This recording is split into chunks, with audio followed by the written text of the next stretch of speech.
नमस्ते दोस्तों, कैसे हैं आप। मेरा नाम है अश्विन तकितकर और आप लोग देख रहे हैं मेरा YouTube channel knowledge plus by Ashwin Takitkar. दोस्तों, अभी तक अगर आप लोगों ने मेरा चैनल सब्सक्राइब नहीं किया होगा तो मेरे चैनल को सब्सक्राइब कर लीजिए, बेल आइकन को प्रेस कर लीजिए ताकि जब भी मेरा नया वीडियो बनेगा तो सबसे पहले नोटिफिकेशन आप लोगों तक पहुँच जाएगा। पिछले वीडियो में मैंने आप लोगों को एल्किल हैलाइड या हेलो एल्केन के सी सिंगल बॉन्ड एक्स बंधन की प्रकृति को समझाया था। आज हम एल्किल हैलाइड या हेलो एल्केन के भौतिक गुण अर्थात physical properties of alkyl halide या हेलो एल्केन्स इसको देखेंगे।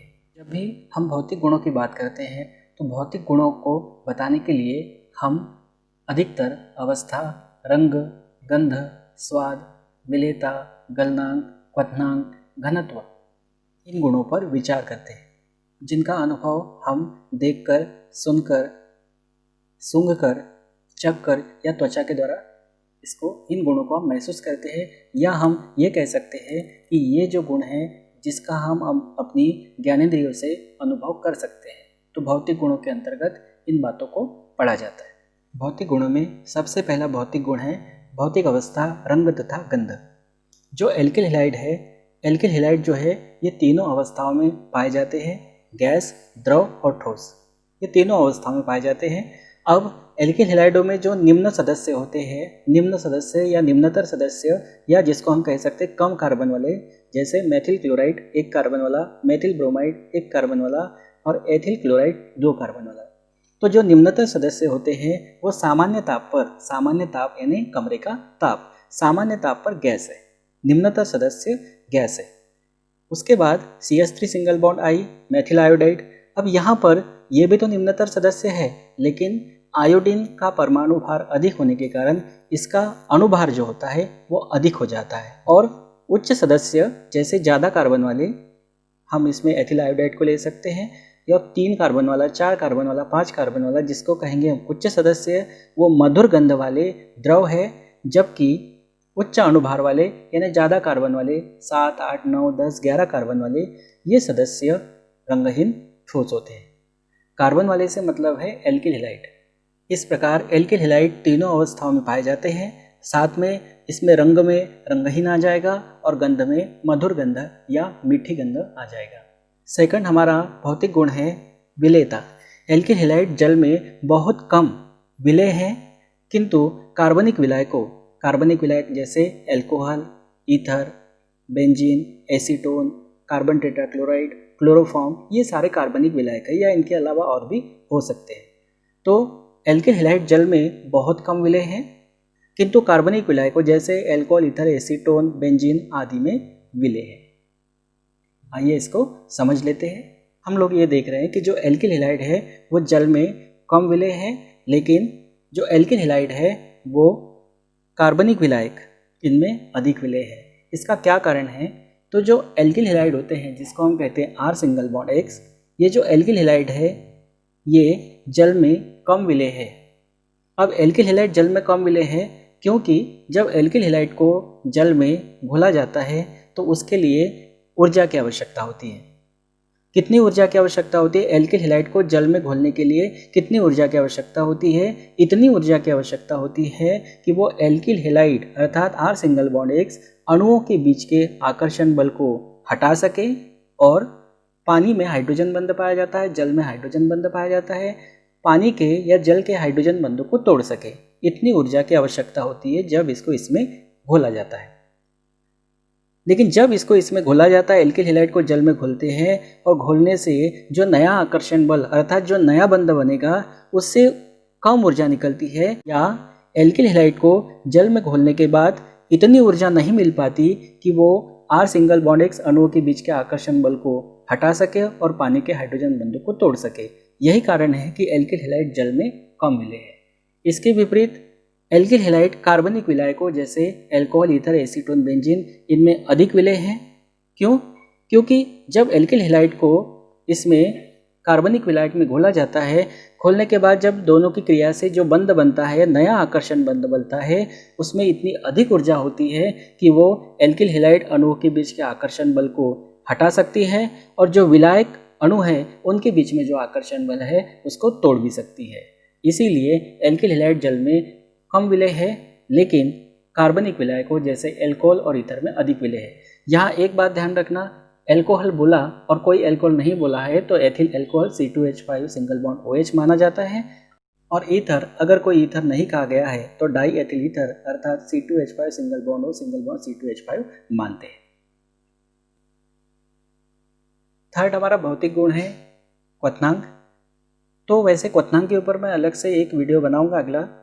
इसमें छोटा सा मैं आपको बता देता हूँ कि एल्किल हैलाइडों के जो क्वथनांक है वो समान कार्बन परमाणु वाले एल्केनों के क्वथनांक से अधिक होते हैं या उच्च होते हैं।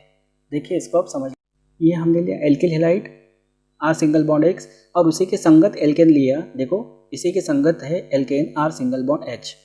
तो एल्किल हैलाइड का जो क्वथनांक है वो संगत एल्केन के क्वथनांक से अधिक होता है। अर्थात अगर हमने R की जगह C2H5 लिया और X की जगह कोई हेलोजन लिया, R की जगह हमने C2H5 लिया और ये H है यानी C2H6 हो जाएगा जिसका नाम एथेन है। तो एल्किल हैलाइड और ये संगत एल्केन यानी एथिल क्लोराइड के संगत एल्केन है एथेन। तो यहाँ पर एथिल क्लोराइड यानी एल्किल हैलाइड का जो क्वथनांक होता है वो संगत एल्केन के क्वथनांक से अधिक होता है, या इन शॉर्ट आप लिख सकते हो कि एल्किल हैलाइड के क्वथनांक उच्च होते हैं या अधिक होते हैं। चौथा भौतिक गुण है हमारा घनत्व। किसी निश्चित एल्किल समूह के लिए, निश्चित एल्किल समूह के लिए एल्किल हैलाइड में हेलोजन परमाणु का परमाणु द्रव्यमान बढ़ने से घनत्व में भी वृद्धि होती है। आइए इसको समझ लेते हैं। घनत्व के लिए अगर हमने एल्किल समूह को निश्चित कर दिया, निश्चित एल्किल समूह जैसे R R R R, ये निश्चित एल्किल समूह है। इस R की जगह हम CH3 C2H5 C3H7 ले सकते हैं।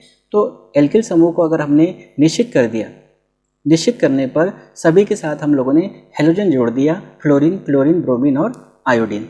अब halogen fluorine chlorine bromine iodine है, इनके परमाणु क्रमांक 9, 17, 35 और 53 है और परमाणु द्रव्यमान फ्लोरीन का 19 है, क्लोरीन का 35.5 है, ब्रोमीन का लगभग 80 है और आयोडीन का लगभग 127 है।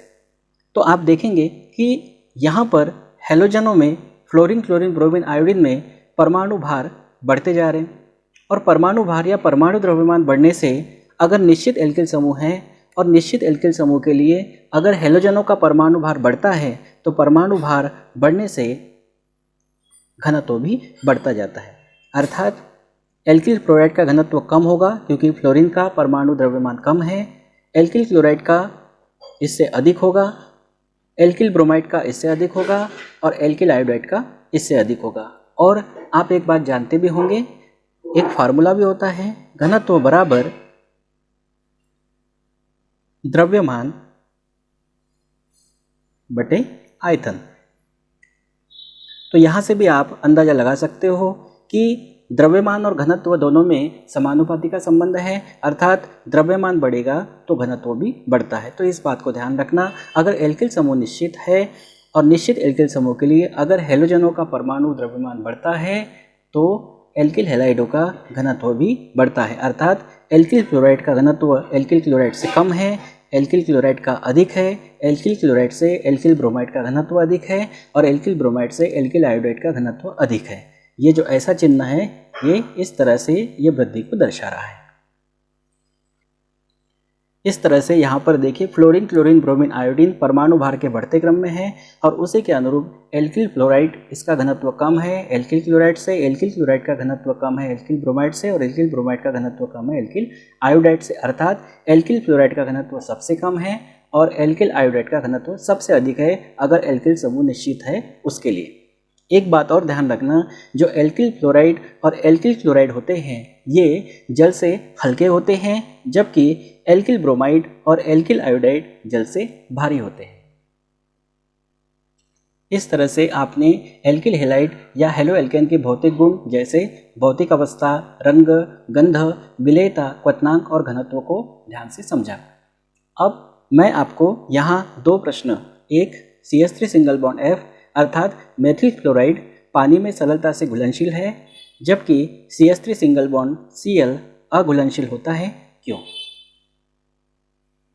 इसका आंसर आपको ढूंढना है और अगर आप इसका आंसर पता कर पाते हैं तो कमेंट बॉक्स में मुझे बताइएगा। तो एक बात आपको और बता दूं, बहुत महत्वपूर्ण बात है। बात क्या है कि कोई भी कार्बनिक यौगिक जो होता है वो केवल कार्बनिक विलायक में ही घुलता है। ये बात हमेशा ध्यान रखना। क्या कहा? कोई भी कार्बनिक यौगिक है वो कार्बनिक विलायक में ही घुलता है। लेकिन अगर कोई कार्बनिक यौगिक जल में घुल गया, पहली बात तो कार्बनिक यौगिक कार्बनिक विलायक में ही घुलता है, लेकिन अगर कोई कार्बनिक यौगिक है और वो जल में घुलता है तो वो समझ जाइए कि वो जल के साथ हाइड्रोजन बंध बनाता होगा। इस बात को बहुत अच्छे से ध्यान रखिएगा। एक और सवाल है, CCl4 में C सिंगल बॉन्ड Cl अर्थात कार्बन और क्लोरीन के बीच का बंध तो ध्रुवीय स्वभाव का होता है, लेकिन ध्रुवीय स्वभाव का होने के बावजूद भी ये जो CCl4 अर्थात कार्बन टेट्राक्लोराइड है, ये कार्बन टेट्राक्लोराइड अध्रुवीय होता है, क्यों? इसका आंसर आपको सममिति अर्थात सिमेट्री के ऊपर देना है। तो इन दोनों सवालों के जवाब आप कमेंट बॉक्स में ज़रूर दीजिएगा। मैं इंतजार करूँगा आपके जवाब का। उम्मीद करता हूँ आप लोगों को ये वीडियो अच्छा लगा होगा। इस वीडियो को जितना हो सके उतना शेयर कीजिए। आप सभी का बहुत बहुत धन्यवाद। आज के लिए इतना ही, मिलते हैं अगले वीडियो में, तब तक के लिए जय हिंद।